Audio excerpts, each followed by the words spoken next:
Amada Imortal, Volume 1, de Kate Tiernan. Leitura por Devaneios Sussurrantes Audiolivros. Capítulo 9. Naquela noite, os sonhos voltaram. Fui embora do Clancy's logo depois do feitiço de Kim.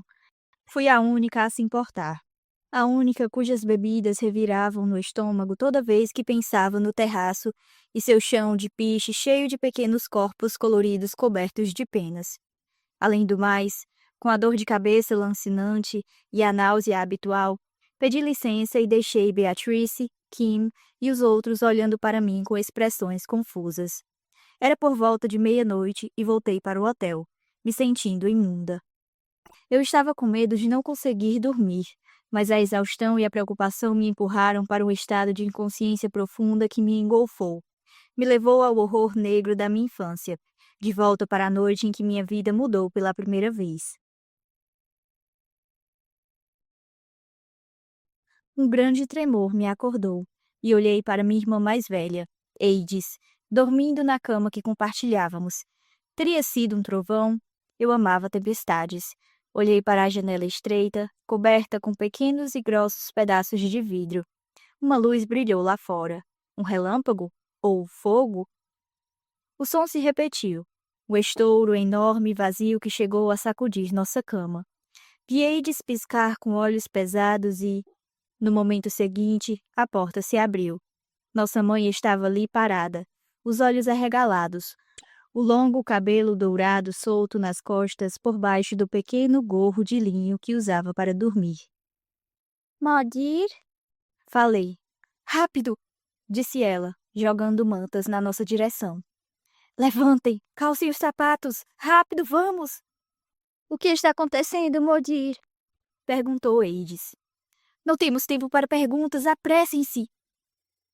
Senti o estrondo seguinte retumbar nos ouvidos quando estava enfiando os pés nos sapatos de inverno, feitos de couro de alce e forrados com pelo de coelho. Nosso quarto estava gelado. O fogo tinha se apagado e as paredes de pedra estavam cobertas de gelo esbranquiçado. No corredor encontramos meu irmão mais velho, Sigmundur, que, aos 15 anos, era da altura de meu pai. Ele segurava a mão do meu irmãozinho, Hakon. Tina, minha irmã mais velha, já estava enrolada em uma manta de lã pesada, as longas tranças amarelas caindo sobre os ombros. "Vamos, crianças, rápido!" Minha mãe se virou e desceu correndo a larga escadaria principal, com todos nós tão perto que o cabelo dela batia em nosso rosto. Gritos e passos fortes nos receberam quando chegamos ao térreo, e lá vimos os homens de Fódir, armados com espadas e arcos, vestidos com pesadas armaduras de couro. Nos encostamos na parede de pedra quando eles passaram correndo, gritando ordens. Em fila única, eles correram pela estreita escada dos fundos, que se curvava em uma espiral no sentido contrário ao do relógio. Sigmundur tinha mostrado para mim e para Hakon a inteligência daquele projeto. Se você estava descendo, defenderia o castelo com a espada em seu braço direito e haveria espaço suficiente para atacar os invasores. Se você era o invasor e estava subindo, o braço da espada não tinha espaço para se movimentar, e você era forçado a ficar em uma posição ruim para lutar. E mais uma vez houve o estrondo, o tremor. Caiu poeira das pedras acima de nós, o que me fez espirrar. "Modir, o que está acontecendo?"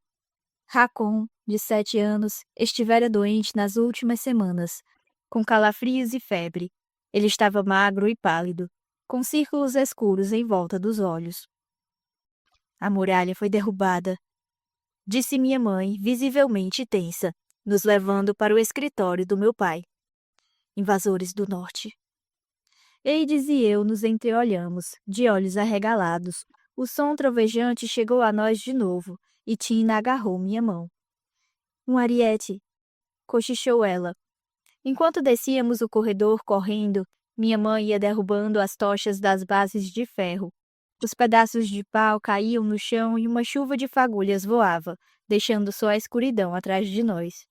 Chegamos ao escritório do meu pai. Lá dentro, minha mãe girou a pesada chave de metal forjado para trancar a porta, E então ela e Sigmundur colocaram a imensa trave de madeira atrás da porta, cruzando-a, apoiada nos suportes. Minhas irmãs, Hakon e eu, nos encolhemos perto da lareira e minha mãe foi até o grande armário de madeira de Fadir e o destrancou com dedos ligeiros e trêmulos. Assim que as portas se abriram, Sigmundur deu um passo à frente e pegou a maior espada. A arma era vários centímetros maior do que eu, reta e afiada em ambos os lados, com um cabo simples de madeira enrolado com finas tiras de couro. Minha mãe olhou para as armas por um momento. Depois pegou uma para Tina. Os braços de minha irmã fraquejaram com o peso. Eides foi a próxima. Aos 12 anos, ela já tinha 6 anos de aula de armas, mas normalmente usávamos adagas pequenas que fingíamos ser espadas.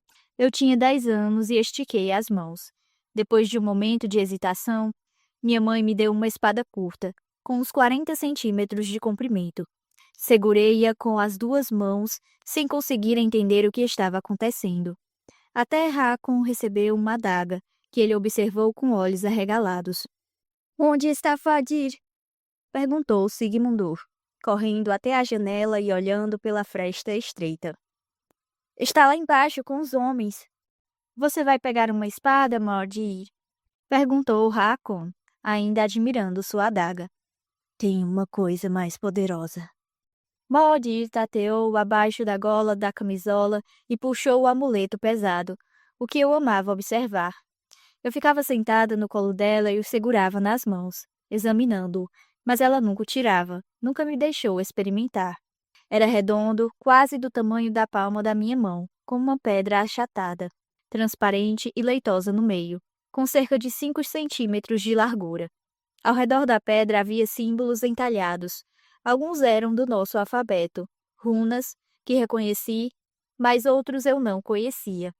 Perguntei do que era feito, e ela tinha dito: de ouro e de poder.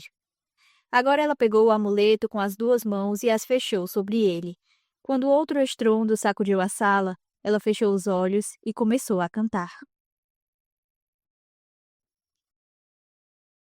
Acordei ofegante, o suor gelado escorrendo pelo meu corpo.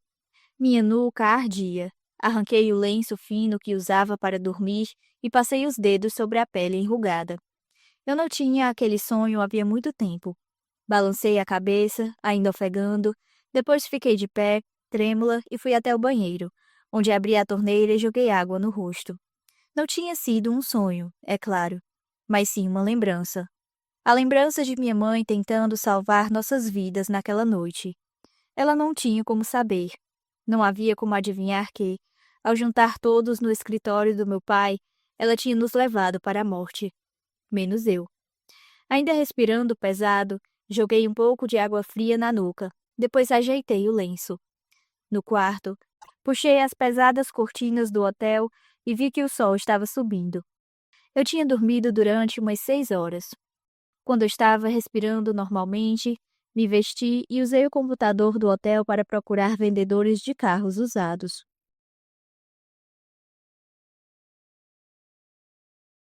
3 horas depois, cruzei meus braços, sentindo os dedos gelados do outono entrando no carro. O modelo usado que comprei naquela manhã em uma loja anônima nos arredores de Boston. O motor estava desligado, assim como o aquecedor, e um tremor profundo começou no meu estômago e fez meu corpo todo ficar tenso. Embora o sol brilhasse no meio de nuvens altas e finas, a temperatura não chegava nem a 4 graus Celsius. Eu não queria sair do carro. Odiei o que Kim tinha feito usando Magic na noite anterior. Magic significava morte e dor. Aspirar ao uso de Magic significava aspirar ao poder e, se você tem poder, alguém vai querer tirá-lo de você. Alguém vai se esforçar muito para isso. Eu odiava o fato de Ince ter ligado para 1 milhão de pessoas, pedindo que me procurassem. Mais do que nunca, eu queria ficar longe dele, de todos eles. Então tive aquela lembrança. Eu me esforçava para não pensar naquela noite, e na maior parte do tempo conseguia. Não tinha esse sonho há décadas. Uma semana antes, todos os meus sentimentos e lembranças estavam enrolados em segurança em camadas de lã, fora de alcance. Agora minha concha tinha se partido e a dor estava vazando. Dei uma risada amarga. Será que Eva tinha se sentido assim quando provou a maçã? Que ela de repente via coisas que não queria ver? Engoli em seco, a garganta apertada. Ali estava eu. Não tinha para onde ir. Ficar com os outros da minha espécie em Boston tinha sido um desastre. A ideia de voltar para a Inglaterra me enchia de repulsa. Pior do que repulsa, medo de novo. Pavor. Sério, qual minha outra escolha? Tinha dado de cara com a parede. Depois de mais de 400 anos vagando, de repente não tinha ideia de quem eu era e nem do que devia fazer. Já havia mudado de nome incontáveis vezes, mas sempre consegui me sentir como aquela pessoa que eu mostrava ao mundo. Agora estava me sentindo como uma pessoa que eu tinha deixado para trás há tanto tempo e essa sensação estava fazendo a histeria subir pela minha garganta. Agora me sentia como um envoltório frágil em torno de algo seco, enegrecido e morto.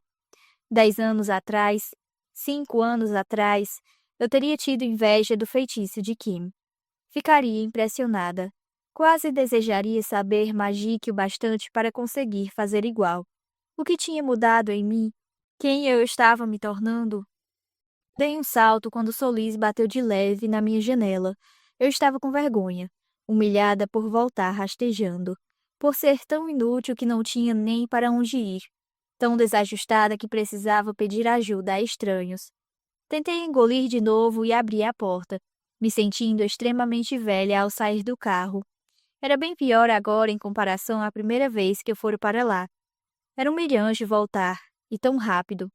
Mas eu simplesmente não sabia mais o que podia fazer. Solis acenou positivamente para mim. A expressão atenta enquanto eu olhava com pesar para o chão, mexendo nas folhas secas com a ponta da minha bota. Ele acenou de novo e tocou no meu braço. Por aqui, disse ele, e começou a andar. Eu segui até uma parede de pedra coberta de vegetação atrás do grande celeiro. Uma porta de madeira, maior do que eu, estava quase escondida por baixo da era, e Solis a abriu e gesticulou para que eu entrasse. Quase gemi quando vi as fileiras de verduras, as caixas contra o frio, a estufa. Reexaminei minha ideia de suicídio no cortador de madeira e mais uma vez a descartei com relutância.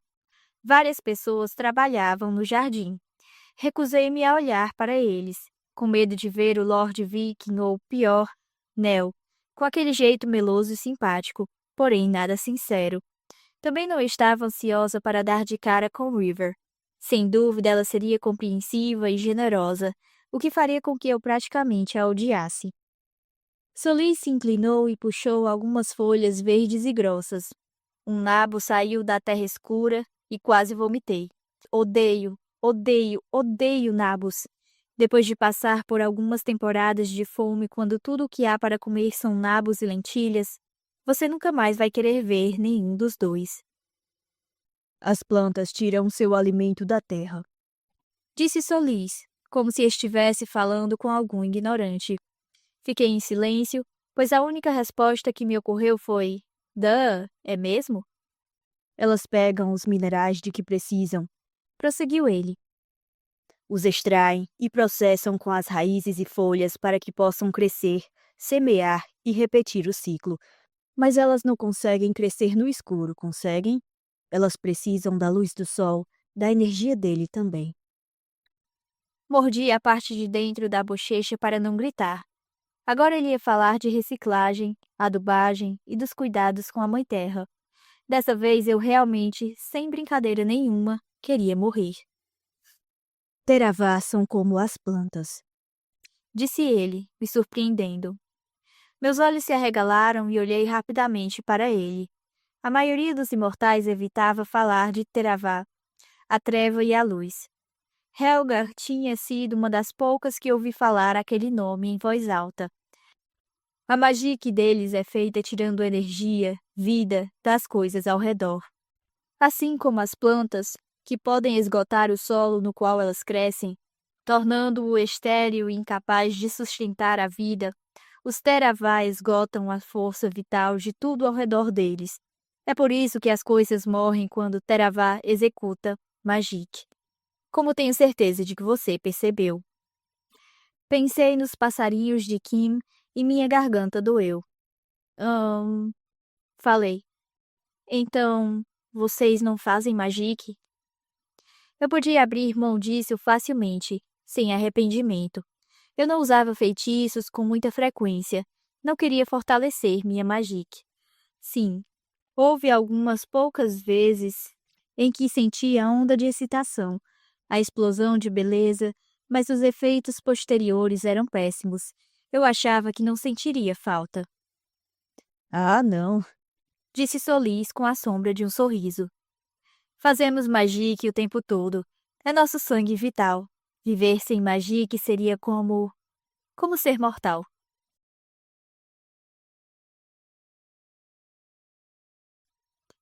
De volta à minha cela de freira, séculos depois, tentei tirar a terra debaixo das minhas unhas. Pelo menos tínhamos pias nos quartos, embora ainda tivéssemos que descer o corredor para todas as outras coisas. Eu estava cansada, meus ombros doíam. O rosto estava queimado pelo vento, talvez pelo sol. Cada unha estava destroçada e eu tinha cortado todas bem curtas. Uma batida na porta fez meu coração dar um salto. Talvez. Rain? Eu me permiti a fantasia de pensar que ele secretamente, muito secretamente, estava feliz por me ver voltar. Está aberta! Gritei. É claro. River abriu a porta e ficou parada atrás de mim, perto da pia. Ela colocou as mãos nos meus ombros, sorrindo para mim pelo espelho. Bem-vinda de volta, disse ela com suavidade. Manjei seu carro. O uso da palavra antiquada deveria me fazer sorrir. Ergui minhas mãos maltratadas. Manjei seu jardim. Respondi e ela riu. Tentei não gostar disso. Foi o que Solis disse. Você colheu o equivalente ao seu peso em nabos, beterrabas e couve, pelo que eu soube. Sei que vai deixá-la feliz ver tudo isso no jantar. Minhas pálpebras tremeram e não consegui evitar um gemido de horror. River riu de novo. Eu sei. Já vivi minha cota de temporadas de fome, é claro. Uma vez, no sul da Inglaterra, todas as vacas estavam adultas e lotadas de leite, mas a maior parte das plantações de alimentos morreu. Bebemos leite, fizemos queijo, comemos queijo, demos queijo para alimentar os animais. Que fedor!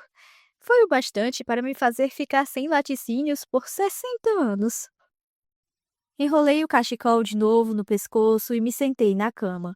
Do lado de fora da casa, tinha ficado escuro de repente. Rezei para que as pessoas já tivessem começado a fazer o jantar. Depois me lembrei que ele seria composto de nabos, beterrabas e couve. Apesar de tudo, ficar deprimida ali ainda era melhor do que ficar deprimida em outro lugar. Do que estar no mundo exterior, perdida nas lembranças. Mais uma vez, me perguntei o que meus amigos pensavam do meu desaparecimento. Será que estavam procurando por mim? Será que eu estava escondida de verdade ali? Não entendo porque tenho que trabalhar no jardim. Falei. Só quero ser, sei lá, salva, algo assim. Me diga o que fazer e farei, mas não vejo o que jardinagem tem a ver com isso. Esfreguei as mãos limpas contra a calça, incapaz de me livrar da sensação de terra seca nos dedos. River pensou por vários momentos. O perfil elegante delineado contra a escuridão lá fora. Fiquei de pé e fechei as pesadas cortinas de inverno, pois o frio emanava do vidro da janela. Para os imortais, o tempo passa muito rápido, disse ela por fim. Você se lembra como, quando você era criança, cada dia demorava a eternidade para passar e cada ano até seu aniversário parecia durar uma vida? Depois, quando você ficou mais velha, o tempo pareceu passar com mais rapidez. Você se lembra disso? Evito pensar na minha infância o máximo possível. Não. Bem, é um sentimento quase universal, disse River sem recuar. Isso acontece porque aos 10 anos, Um ano representa 10% de sua existência no mundo, e se você não se lembra dos 2 ou 3 primeiros anos, então um ano é uma percentagem ainda maior. Você entende? Acho que sim, mas o jardim. Quando você tem 40 anos, um ano é só a 40ª parte da sua existência toda. Então, cada ano em si parece passar mais rápido, parece não ter tanto peso. Isso faz sentido? Bem, sim, falei. River era paciente, como uma pessoa de quase 1.300 anos tem que ser.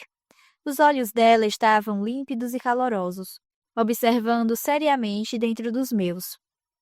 Quando você é um Efrelifen imortal, parece que estamos esperando o esquecimento.